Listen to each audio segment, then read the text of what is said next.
जय हिंद दोस्तों, कैसे हैं सभी लोग। उम्मीद करते हैं कि आप लोग अच्छे होंगे। और आइए आज हम लोग आज देखेंगे साधारण ब्याज। ठीक है, साधारण ब्याज। आज हम लोग साधारण ब्याज देखेंगे और साधारण ब्याज में हम लोग देखेंगे साधारण ब्याज में धन किस अनुपात में बढ़ता है। धन किस अनुपात में बढ़ता है। जैसे मान लीजिए 10,000 रुपया है, ये 10,000 रुपया है। ठीक है, ये इसे दो आदमी को दे दिया गया है। कोई व्यक्ति है, उसको दो आदमी को दे दिया या दो बैंक में जमा कर दिया साधारण ब्याज के दर से। अगर ये हम लोग सिंपल इंटरेस्ट पढ़ रहे हैं, साधारण ब्याज। ठीक है, हम साधारण ब्याज पढ़ रहे हैं। किसी को 4% पर दे दिया, किसी को 5% पर दे दिया, तो 4 वर्ष के बाद या 5 वर्ष के बाद वो किस अनुपात में धन बटेगा, वो ऐसे हम सवाल देखेंगे। ठीक है, तो आइए आज हम लोग देखते हैं।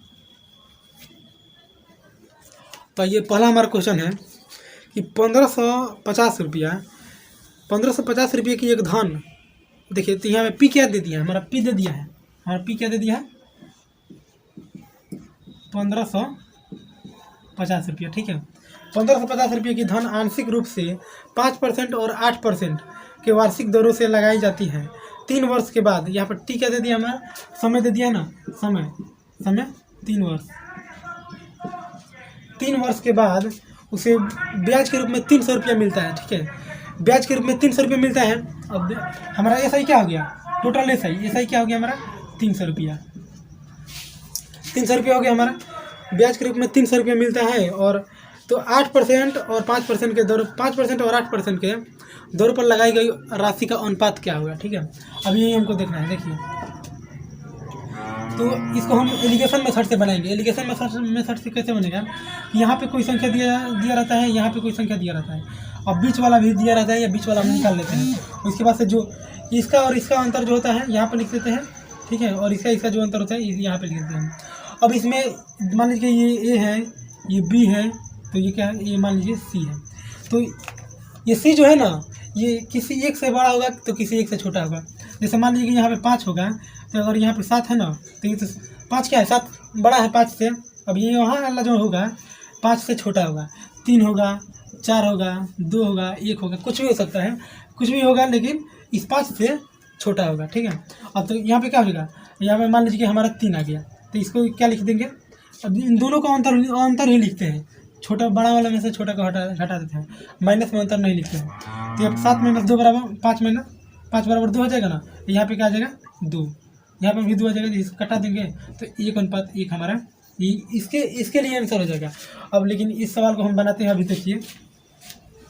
अब इसी प्रकार से हमारा 2 दर दे दिया है, एक 8% और एक 5%, एक 5% और एक 8% पर दे दिया है। तो यहाँ 5% दिया हुआ है दर, 5%, और यहाँ पे क्या दे दिया है, 8% दर दिया है।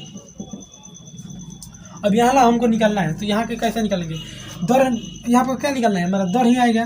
दर यानी कि आर योग क्या होता है, एसआई गुणे 100। तो एसआई देखिए यहाँ पे क्या दिया है, एसआई यहाँ पे 300 दिया है ना, तो एसआई इंटू 100 और बटा में आर दे दिया है ना, तो पी और टी होगा। तो पी कितना दे दिया है, 1550 रुपया, 1550 इंटू टी। तो टी कितना के लिए, टी देखिए 3 वर्ष के लिए दिया है ना, तो 3 वर्ष के लिए यहाँ पे 3 दे देंगे। अब इसको कटाएंगे और जो हमारा वैल्यू आएगा वह आर वाला, तो ये एवरेज आर है। ठीक है, ये आर वाला, ये जो बीच वाला होगा ना, वो आर है। ठीक है, अब इसको हम कटा देंगे, 1 0 से 1 0 और 3 नहीं 30 हो जाएगा। अब यहाँ से फिर से कटा देंगे, 5 गुना के 10, और यहाँ पे कितना आ जाएगा, 31 मल्टीप्लाई कर जाएगा, यानी कि 200/31। यहाँ पे क्या आ जाएगा हमारा, 200/31%। ये जो हमारा वैल्यू आ गया यहाँ का वैल्यू क्या आ गया, 200/31। इसको फिर से एक बार समझ लीजिए। आर जो हम निकालेंगे, तो आर का सूत्र क्या होता है, एसआई इंटू 100 बटा में P into T. SI into 100 है, इसको हम कटा दिए तो क्या कितना गया, 200/31। इसको दशमलव में नहीं लाना है। अब देखिए, ये भी परसेंटेज में है, ये भी परसेंटेज में, और ये भी परसेंटेज में है। ठीक है, लेकिन ये भिन्न में है ना, इसके नीचे क्या है, 31 है, तो एक लाइन में इसको बनाना है। तो 31 से हम सब में गुणा कर देंगे, 31 में सब में, 31 से यहाँ पे गुणा 31 से यहाँ भी गुणा कर देंगे, और 31 से यहाँ भी गुणा कर देंगे। ठीक है, तो यहाँ से 31 कट जाएगा, और 31 पाँच कितना हो जाएगा, 155 हो जाएगा ना, 155, और 31 8 कितना हो जाएगा, 8 1 में 8, 8 3 24, 248। अब इसको हम हटा देंगे। अब देखिए, अब हमारा ये वाला हो गया, एक ये वाला हो गया, और एक ये हो गया। अब इसका अंतर लेंगे इसका अंतर लेंगे तो यहाँ लिखेंगे तो कितना आ जाएगा 48 आ जाएगा, और इसका अंतर लेंगे तो कितना हो जाएगा, इसका अंतर हो जाएगा 55 हो जा रहा है, 5 का 5 5 3 15 105, तो यहाँ पे क्या आ जाएगा हमारा 55। अब इसको हम कटा देंगे, कटेगा तो कटेगा, नहीं तो अब देखिए यहाँ पे अब हमको इसका अंतर लेना है, तो यहाँ पे 55 नहीं आएगा, यहाँ पे 45 आ जाएगा, 45, ठीक है, यहाँ 45, तो इसको कटेगा तो कटा देंगे, तो 3 से दोनों कट जा रहा है ना, 15 अनुपात कितना जाएगा, यहाँ पे 16:15, ये हमारा रेशियो हो गया 16:15 का, ठीक है। तो फिर से एक बार समझ लीजिए, हमारा प्रिंसिपल दिया है 1550, समय दिया है 3 वर्ष, और ब्याज दिया है 3 वर्ष का ब्याज दिया है 300, तो हम आर निकालेंगे, एवरेज आर निकालेंगे, SI into 100/P/T, SI into, देखिए आर बराबर क्या है, SI into 100, R equal to होता है SI इंटू 100 इंटू बटा P/T, ठीक है। अब इसको हम इससे निकालिए तो एक चीज़ आ गया, अब इन दोनों को सब को हम एक लाइन में कर लिए, इनका अंतर लेकर कटा दिए, हमारा आंसर आ गया 16:15 हमारा आंसर हो गया, ठीक है। अब आइए हम लोग नेक्स्ट क्वेश्चन देखते हैं। अब आइए हमारा नेक्स्ट क्वेश्चन है कि यदि कोई व्यक्ति 5,000 रुपया, यदि कोई व्यक्ति 5,000 रुपया की राशि, यानी कि 5,000 क्या है हमारा प्रिंसिपल है, P है, तो 5,000 क्या हो जाएगा हमारा प्रिंसिपल हो जाएगा। 5,000 रुपये की राशि का कुछ भाग 4% से और कुछ भाग 5% से, तो यहाँ पे कुछ भाग 4% से दिया है, अब कुछ भाग 5% से दिया है, ठीक है, यहाँ परसेंटेज है, और 5% से दिया है, और हमको 2 वर्ष के बाद टाइम क्या दे दिया 2 वर्ष दे दिया टाइम, 2 वर्ष के बाद 440 रुपया ब्याज मिलता है, तो 440 रुपया हमारा ब्याज मिल गया, 440 रुपया ब्याज मिल गया। अब देखिए हमारा एवरेज आर चाहिए ना, तो एवरेज आर क्या हो जाएगा, एवरेज आर हो जाएगा SI इंटू 100, तो SI क्या है 440 इंटू 100 हो गया, और बटा में क्या हो जाएगा P/T, तो P कितना है 5,000 इंटू T, तो 2 वर्ष का है, तो यहाँ देखिए 2 0 1 0 3 0 से 3 0 कट जाएगा ना, और 5 दूना के 10, यानी कि फिर इससे कटा देंगे 22/5, 22/5 आ गया, ये एवरेज आ क्या हो गया हमारा 22/5%, तो अर्थात यहाँ पे हमारा क्या आ जाएगा 22/5, 22/5 हो जाएगा हमारा 22/5। अब इसमें हम इस 5 से गुणा करेंगे ना, इस 5 से, तो ये तो कट जाएगा, तो हमारा केवल क्या आ जाएगा 22 आ जाएगा, ठीक है। और इधर भी हम 5 से गुणा करेंगे तो 5 यहाँ 25 आ जाएगा यहाँ पे, अब यहाँ भी 5 से गुणा करेंगे तो 5 का 20 हो जाएगा, यहाँ पे क्या आ जाएगा 20 हो जाएगा। अब इसको अंतर लेंगे ना, तो यहाँ पे क्या आ जाएगा 2 अनुपात कितना हो जाएगा 25, तब 3, यहाँ पे 3:2 आ जाएगा, 3:2 आ गया हमारा, तो ये हमारा किस अनुपात में बटेगा, तो 3:2 के अनुपात में बटेगा। और यही सवाल कहता है कि जो ये 4% से था यहाँ पे 5% से, तो 4% के दर पर कितना रुपया उधार दिया गया, 4% के दर पर कितना रुपया उधार दिया गया, तो ये कैसे निकलेगा, तो देखिए 3 2 5, 5 बराबर क्या आ गया हमारा,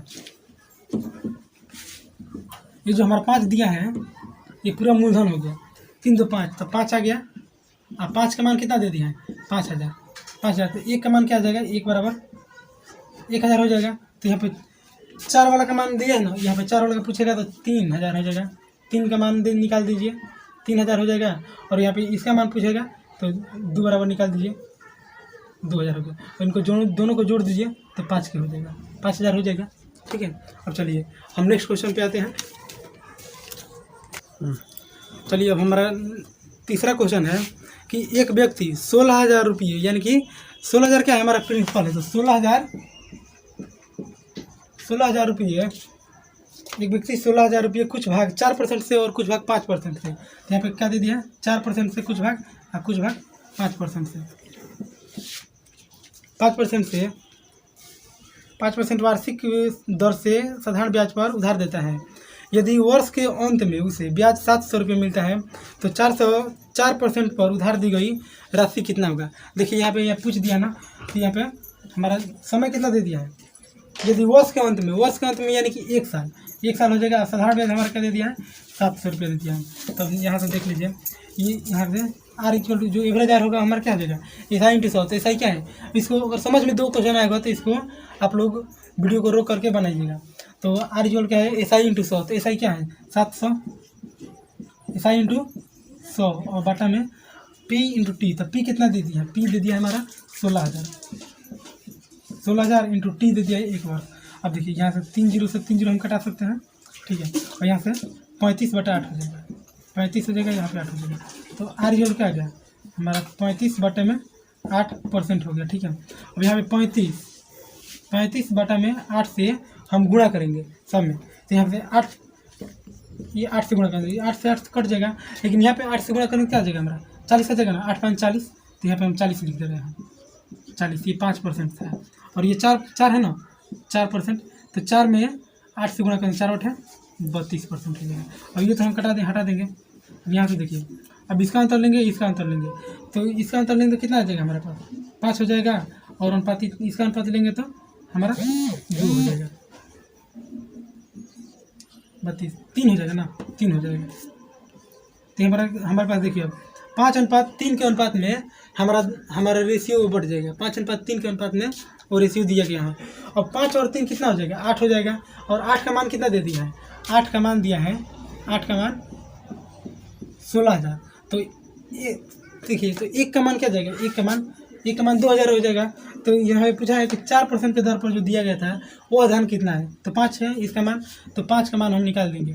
तो यहाँ से करेंगे तो 2,000 हो जाएगा, 1 का मान 2,000 और 2 5 10,000, हमारा 10,000 इसका आंसर हो जाएगा। जो 4% के दर पर दिया गया था उसका आंसर क्या हो जाएगा 10,000 आंसर हो जाएगा, ठीक है। अब आइए हम लोग नेक्स्ट क्वेश्चन देखते हैं, और ये क्वेश्चन थोड़ा सा उससे अलग है, आइए इसको हम देख लेते हैं। अब देखिएगा हमारा नेक्स्ट और लास्ट क्वेश्चन है ये, एक व्यक्ति 60,000 रुपया है, एक व्यक्ति 60,000 रुपया अपने 2 पुत्रों ए और बी जिनकी आयु 12 वर्ष और 14 वर्ष है उनके नाम से जमा करता है, यदि ब्याज की दर 10% है। तो यहाँ पे देखिए हमारा प्रिंसिपल क्या दे दिया है, हमारा प्रिंसिपल दे दिया है 60,000 रुपया, 60,000 रुपया दे दिया है, और हमारा ब्याज की दर क्या दे दिया है, दर दे दिया है 10%, ठीक है। 10% वार्षिक साधारण ब्याज की दर से वो जमा करते हैं 18 वर्ष की आयु तक। मतलब दोनों पुत्र जब 18 साल की आयु प्राप्त कर लेते हैं, प्राप्त करने पर दोनों को समान धन प्राप्त होता है। जब 18 साल का आयु दोनों आदमी प्राप्त कर लेते हैं तब तक उन लोगों को समान धन प्राप्त हो जाता है, ठीक है। तो कितना जमा किए थे, उनके पिताजी कितने रुपये जमा किए थे इन दोनों के नाम से, ठीक है। तो यहाँ पे देखिए ये है और बी है, ठीक है। अच्छा देखिए यहाँ इससे पहले एक बात और समझ लीजिए कि हमारा जो साधारण ब्याज होता है ना, साधारण ब्याज जो होता है, हमारा ब्याज जो होता है क्या होता है, एस आई इक्वल टू, ये एस आई ना हो, एस आई इक्वल क्या होता है आर इंटू टी, यानी कि हमारा जो रेट होता है और जो टाइम होता है उनको गुणा कर देते हैं तो हमारा जो आर आ जाता है, और इनके अमाउंट हम निकालना पड़ता है, यानी कि मिश्रधन। तो मिश्रधन निकालेंगे, इन दोनों का जो हुआ है वो मिश्रधन हुआ है। तो यहाँ पे देखिए अब ये क्या होता है, तो 100 plus 100%, 100 plus R T 100 plus 80% होता है, ठीक है। 100 प्लस 80% होता है, इसको हम एक बार और भी बताए थे नेक्स्ट अगले वीडियो में, ठीक है। अब यहाँ से आइए देखिए, ये जो है ये 12 वर्ष का है, ये जो है 12 वर्ष का है, ये जो है 14 वर्ष का है। अब देखिएगा एक जो है वो 12 वर्ष का है और एक क्या है 14 वर्ष का है, और ये दोनों आदमी 18 वर्ष तक हो गए, तो ये 18 वर्ष का होगा तो कितना समय लगेगा, तो 6 वर्ष और टाइम लगेगा, 6 वर्ष, तब नहीं 18 साल के होंगे। और इनके लिए कितना लगेगा 4 वर्ष, यहाँ पे 4 वर्ष लगेगा, यहाँ पे 6 वर्ष लगेगा। तो इनका समय कितना हो गया 6 वर्ष, इनका समय कितना हो गया 4 वर्ष हो जाएगा। अब देखिए बोला है कितना रुपया जमा होगा, तो पहले हम एस आई निकालते हैं, क्या ब्याज निकालते हैं, S I equal to R T. तो आर टी एस आई साधारण ब्याज क्या हो जाएगा हमारा 6 इंटू 10 हो जाएगा ना, आर और टी 10 है और 6 10 का 60 हो जाएगा। लेकिन ये क्या होगा ब्याज होगा केवल, लेकिन ब्याज होगा, हमको क्या चाहिए मिश्रधन। तो मिश्रधन में 100 जोड़ेंगे, और जब 100 जोड़ेंगे तो क्या आ जाएगा 60 में 100 जोड़ेंगे तो हमारे पास क्या आ जाएगा 160 आ जाएगा, 160 आ जाएगा। इनके पास 4 है, और ब्याज क्या है, ब्याज का दर 10 है, तो 10 चौका 40 हो जाएगा ना, और 40 में जब 100 जोड़ेंगे ये ब्याज हो गया, हमारा मिश्रण चाहिए, तो मिश्रण बराबर क्या होता है 100 + RT जोड़ेंगे और 100 जोड़ेंगे, तो यहाँ पे देखिए तो 140 हो जाएगा। अब हम इन दोनों को घटाएंगे, यहाँ से कितना कट जाएगा 2 8 16 और 2 7 14, यानी कि 7:8 के अनुपात में हमारा जो आ गया। अब देखिए यहाँ पे हम देख लेते हैं, यहाँ पे हमारा ब्याज हमारा अनुपात कितना आया है 8:7, ये ए है और ये बी है, तो 8:7 आया है। तो इन दोनों का योग कितना हो गया 15। अब 15 का मान कितना दे दिया है तो 60,000 दिया है ना, 60,000 हो गया। अब यहाँ पे देखिए 60,000 दिया हुआ है। अब बोला है कि कितना इनको कितना रुपये मिलेगा, इनको कितना रुपये दिया गया था, मतलब कितना रुपये जमा किया गया था। तो ये 8 है, एक बराबर हम निकाल देंगे, 1 बराबर तो 15 × 60, 1 बराबर 4,000 हो जाएगा, 1 बराबर हमारा 4,000 हो जाएगा ना। तो ये 8 बराबर कितना हो जाएगा 8 बराबर 8,000 हो जाएगा। और ये 7 बराबर कितना हो जाएगा 8 बराबर 8 चौके 32, 8 बराबर 32,000 में होगा, 8 बराबर 32,000 हो जाएगा। और 7 बराबर कितना हो जाएगा 28,000 हो जाएगा। तो 28,000 यही हमारा क्या हो जाएगा, हमारा आंसर हो जाएगा। ठीक है, ये हमारा आंसर हो जाएगा। इसको एक बार और समझ लीजिए कि जो ए है ये 12 वर्ष का है और जो बी है वो 14 वर्ष का है। तो ये 18 वर्ष का आयु दोनों को हमको 18 वर्ष तक ले जाना है। तो इसको ले जाएंगे तो 6 वर्ष का टाइम लगेगा और इसको ले जाएंगे तो 4 वर्ष का टाइम लगेगा। तो जो 14 4 18 और 12 6 18, और हमारा दर क्या दे दिया है 10% दर दे दिया है। तो हमारा क्या हो जाएगा, केवल एसआई क्या इतना हो जाएगा, एसआई इन लोगों का जो ब्याज जो जमा किया गया है तो उससे ब्याज कितना मिलेगा तो 60% मिलेगा। लेकिन जब हम इसका मिश्रण लेंगे तो इसमें 100 जोड़ेंगे तो ये 160 हो जाएगा। और यहाँ पे 40 में 100 जोड़ेंगे तो 140 हो जाएगा। क्योंकि इसको कटाएंगे तो 8:15 है, 8:7 आएगा। इनको जोड़ेंगे तो 15 और 15 का मान दे दिए हैं 60 के, या 60 के 1 के यानी होता है 1,000। तो ये 60,000 हो जाएगा। तो 1 बराबर कितना हो जाएगा 1 बराबर 4,000 हो जाएगा। तो 8, तो इसका मान कितना हो जाएगा तो 8 चौका 32,000 और 7 चौका 28,000, ये हमारा आंसर हो जाएगा। ठीक है, ये हमारा आंसर हो जाएगा। और इसी के साथ चलिए हम फिर मिलते हैं नेक्स्ट वीडियो में। तब तक के लिए थैंक यू। जय हिंद, जय भारत।